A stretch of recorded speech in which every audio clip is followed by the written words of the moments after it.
this would be, if this script showed up in a workshop with me,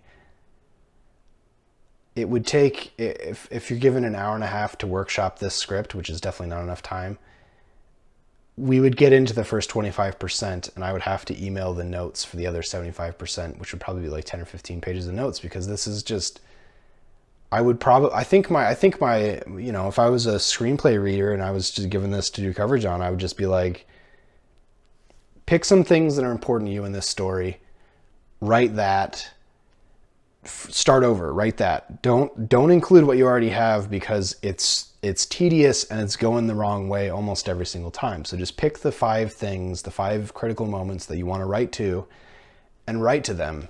And it'll be clean, it'll be simple. You don't have all this extra stuff.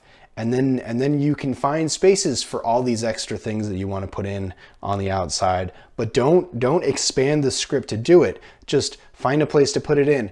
Oh, hey, we're on a moon. Maybe that's the time to have the 3-star system and the dreadnought coming in with the whoosh, that whole thing. Like there's you can put stuff in while characters are doing something. I feel like maybe that's my biggest criticism of how Zack Snyder tells a story is, it's either or. You either have an epic fight scene with speed ramps and slow motion and moving around in 360 degrees kind of stuff, through a 3D space, or you have characters making choices that drive the plot forward. And on this one, he seemed so convinced that the visual spectacle was what was the most important thing about this, which if you're spending 25 years pitching this, then maybe you're right. But it's at the cost of having basically no character interaction, no character moments, no characters making choices that escalate the story to drive the plot forward. You're literally just having plot in order to sew the moments of visual set pieces together.